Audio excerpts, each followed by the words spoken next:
درس تفسیر قرآن آپ سماعت فرما رہے ہیں۔ آج سورہ بقرہ کی آیت نمبر 245، اس کا ترجمہ اور تفسیر آپ سماعت فرمائیں۔ اللہ تبارک و تعالیٰ کا فرمان عالی شان ہے۔ اعوذ باللہ من الشیطان الرجیم، بسم اللہ الرحمن الرحیم۔ الم تر الی الذین خرجوا من دیارہم وهم ألوف حذر الموت فقال لهم الله موتوا ثم أحياهم إن الله لذو فضل على الناس ولكن أكثر الناس لا يشكرون۔ ترجمہ کنز العرفان۔ رب کعبہ کا فرمان ہے کہ اے حبیب، کیا تم نے ان لوگوں کو نہ دیکھا تھا جو موت کے ڈر سے ہزاروں کی تعداد میں اپنے گھروں سے نکلے؟ تو اللہ نے ان سے فرمایا مر جاؤ، پھر انہیں زندہ فرما دیا۔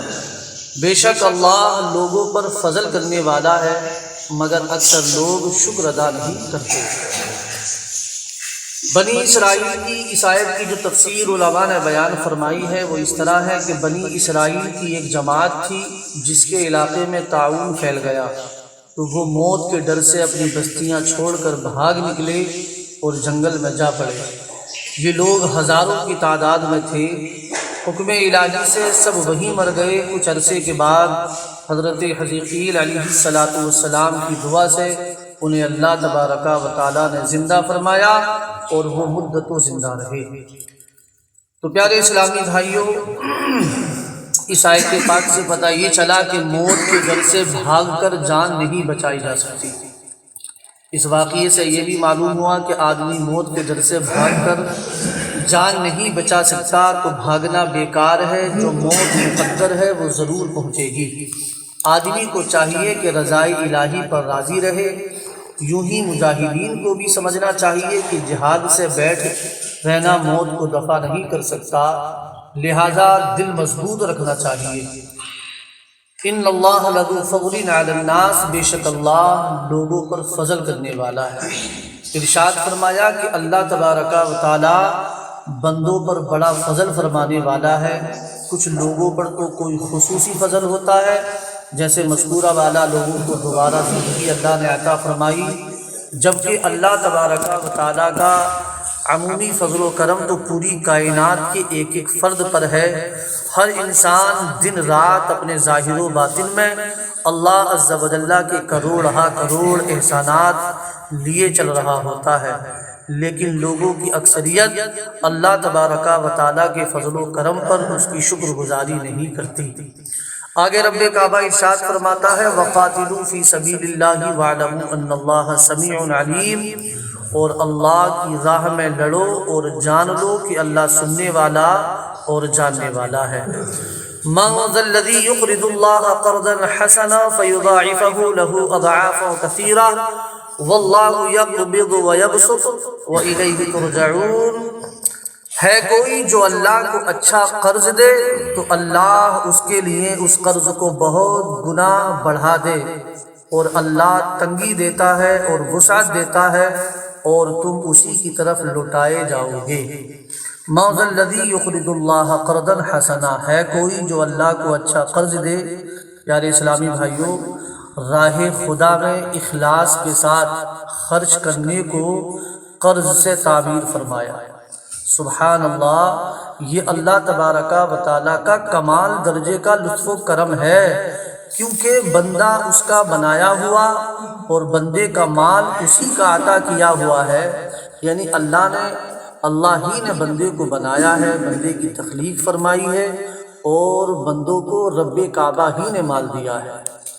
جس کے پاس جو بھی مال ہے وہ اللہ کا دیا ہوا ہے، کیونکہ انسان جب دنیا میں آتا ہے تو وہ کچھ لے کر نہیں آتا، کوئی مال یا دولت لے کر نہیں آتا، حتیٰ کہ اس کے بدن پر کپڑے تک نہیں ہوتے ہیں۔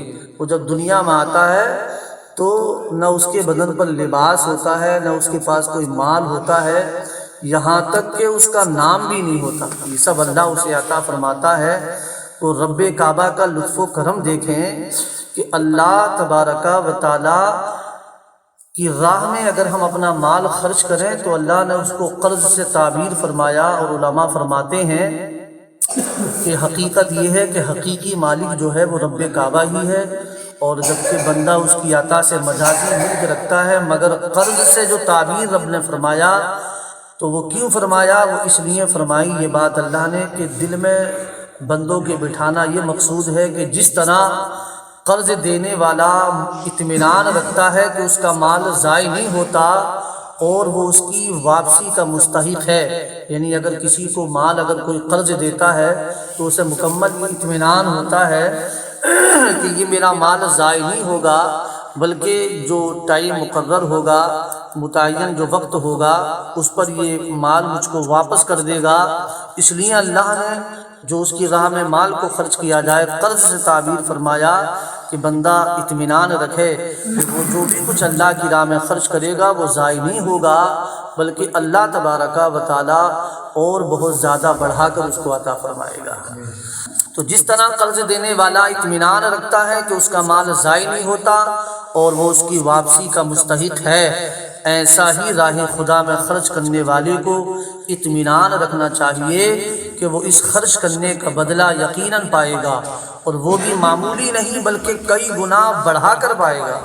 700 گنا بھی ہو سکتا ہے اور اس سے لاکھوں گنا زائد بھی، جیسے کہ سورہ بقرہ کی آیت نمبر 261 میں ہے۔ صدقے سے دنیا میں بھی مال میں برکت ہوتی ہے اور آخرت میں بھی اجر و ثواب ملتا ہے، یعنی اگر مال کو اللہ کی راہ میں خرچ کیا جائے تو یقیناً دنیا میں بھی برکت ہوگی مال میں، اور آخرت میں بے شمار اجر و ثواب اس کا ملتا ہے۔ دنیا کے اگر لاکھوں امیر لوگوں کا سروے کریں، جو دنیا کے امیر لوگ ہیں جن پر خوب مال و زر ہے، اگر ان کا سروے کیا جائے تو یقیناً آپ کو اور ہمیں معلوم ہوگا کہ ان کی اکثریت صدقہ و خیرات بکثرت کرتی ہے، یعنی دنیا کے جو امیر لوگ ہیں وہی ہیں جو کثرت کے ساتھ اللہ کی راہ میں خرچ کرتے ہیں، اور لاکھوں غریبوں کو دیکھ لیں کہ ان کی اکثریت صدقہ و خیرات سے دور بھاگتی ہے۔ آگے اللہ فرماتا ہے واللہ یقبض و یبسط، اور اللہ تنگی دیتا ہے اور وسعت دیتا ہے۔ آیت کے اس حصے میں راہ خدا میں خرچ کرنے کی فضیلت بیان فرمائی۔ چونکہ وسوسہ پیدا ہوتا ہے کہ مال خرچ کرنے سے کم ہوتا ہے، تو اس شبے کا ازالہ فرما دیا کہ اللہ تبارک و تعالی جس کے لیے چاہے روزی تنگ کر دے اور جس کے لیے چاہے وسیع فرما دے۔ تنگی اور فراخی تو اس کے قبضے میں ہے، یعنی امیری اور غریبی یہ اللہ کے اختیار میں ہے، اور وہ اپنی راہ میں خرچ کرنے والے سے وسعت کا وعدہ فرماتا ہے، یعنی امیری اور غریبی، تنگی اور فراخی یہ اللہ کے دست قدرت ہے، اور اللہ نے یہ وعدہ فرمایا کہ وہ میرا بندہ جو میری راہ میں خرچ کرے گا میں اس پر تنگی نہیں فرماؤں گا بلکہ اس کے مال میں اور برکت فرما دوں گا۔ تو راہ خدا میں خرچ کرنے سے مت ڈرو، جس کی راہ میں خرچ کر رہے ہو وہ کریم ہے اور اس کے خزانے بھرے ہوئے ہیں، اور جود و بخشش کے خزانے لٹانا اس کریم کی شان ہے۔ حضرت ابو ہریرہ رضی اللہ تعالیٰ عنہ سے روایت ہے، نبی اکرم صلی اللہ علیہ وآلہ وسلم نے ارشاد فرمایا رحمان کا دست قدرت بھرا ہوا ہے، بے حد و حساب رحمتیں اور نعمتیں یوں برسانے والا ہے کہ دن رات کے عطا فرمانے نے اس میں کچھ کم نہ کیا، اور دیکھو تو کہ آسمانوں اور زمین کی پیدائش سے اب تک اللہ تبارک و تعالیٰ نے کتنا خرچ کر دیا ہے، لیکن اس کے باوجود اس کے دست قدرت میں جو خزانے ہیں اس میں کچھ کمی نہیں آئی۔ تو پیارے اسلامی بھائیوں، قرآن مقدس کی اس آیت مبارکہ اور دیگر آیات یقیناً اسی پر شاہد ہے کہ اللہ کی راہ میں اگر مال کو خرچ کیا جائے تو مال میں کمی نہیں آتی ہے، بلکہ اللہ پاک مال کو اور بڑھا دیتا ہے۔ اس لیے خوش دلی اور زندہ دلی کے ساتھ ہم یوں ہی سخاوت کرتے رہیں، اللہ کی راہ میں خرچ کرتے رہیں۔ رب کعبہ کی بارگاہ میں دعا ہے مولا ہم سب کو سخی بنائے اور قرآن و حدیث کی تعلیمات پر عمل پیرا ہونے کی توفیق عطا فرمائے۔ درود پاک پڑھ لیں، اللہم صلی علی سیدنا فلانا محمد وبارک وسلم، صلو علیہ